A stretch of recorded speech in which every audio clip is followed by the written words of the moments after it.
Good morning, Bob Long, LADC, out taking my dog Timmy for a quick walk. Let me see if I can. There's Timmy right there. Hi, Timmy. Timmy's focused on something, I don't know what, and it's okay. Okay, so let's talk about reasons. Nobody wants to change. We all hate change. There has to be compelling reasons. Now, that word compelling simply means there has to be not only a reason, but usually associated with it goals for your life. So many times I'll ask a patient, what motivated you to come to treatment? And they're going to say, well, what I hear most often is, I'm sick and tired of being sick and tired. Okay, fine. But that doesn't tell me a compelling reason because there's no goal in there.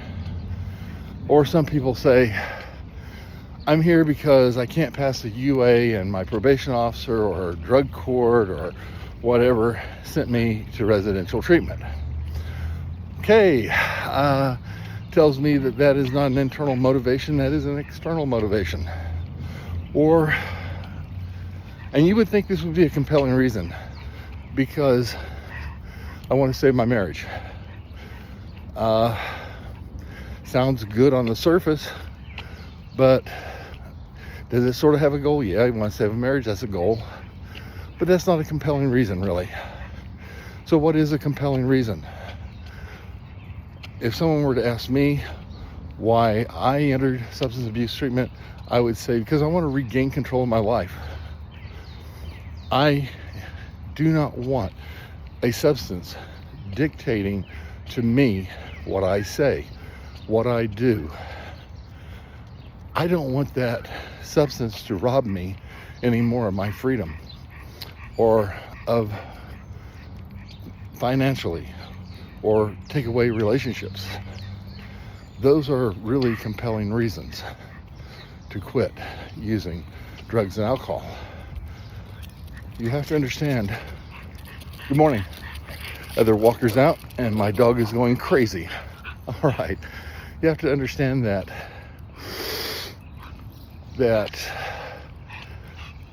substance use has taken away, it's robbed you of a lot of really positive things. It's robbed you of maybe your freedom. Every second you spend in handcuffs or in jail or in prison, you're never going to get that back. It has destroyed relationships. And sometimes, such as say a mom and dad may pass away before you get clean and sober. It will dictate behavior. Let's just go back to mom and dad.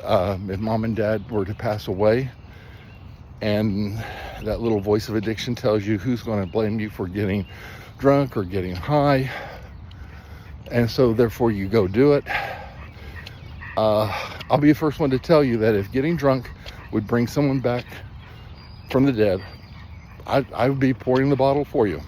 I'd be pouring that drink for you right from the bottle, but it doesn't. So why is that important? Because many people don't go to their mom and dad's funeral because they're under the influence. And if that's the situation, they're going to have deep regret and guilt, maybe shame later concerning their choices. I want to be free. Man, that's a compelling reason. I want to have a great future. That's a compelling reason. I want to be able to make decisions that are in my own best interest. That's a compelling reason. I never again want to spend one night homeless. I don't want to sleep under a bridge anymore. I love knowing that I have 3 hots and a cot. Ooh. Yeah, so sometimes people will get out of prison and they'll say, prison isn't that bad. I can go back and do a couple more years. I don't need to get clean and sober. I can do 2-3 years that in prison standing on my head and so on and so forth. It's because they adapted to it. Many times prison will meet the needs that are not being met out here because of your substance use. What needs are those? Well, let's say you want to eat. and it takes money to eat, and that means you usually have to have a job. Sometimes that doesn't work when you can't pass a UA, or when you can't even get clean and sober enough to do to interview. Or if you get the job, you can't maintain it because you show up drunk and inebriated, or you show up high, or you show up under the influence of whatever, right?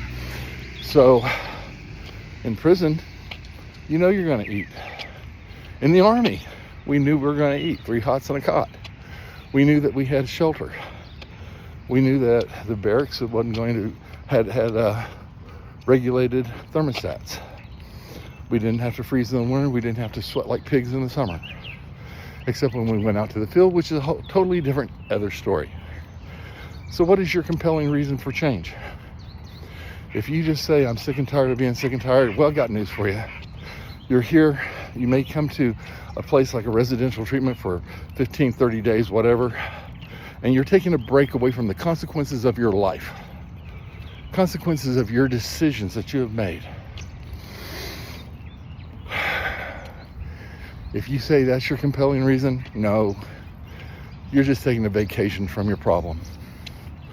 Anyway, I hope that you all can do some deep-seated searching and figuring out why change is necessary, because if you have a big enough why, nothing's going to stop you. You'll get it. Take care, everybody. Have a good day.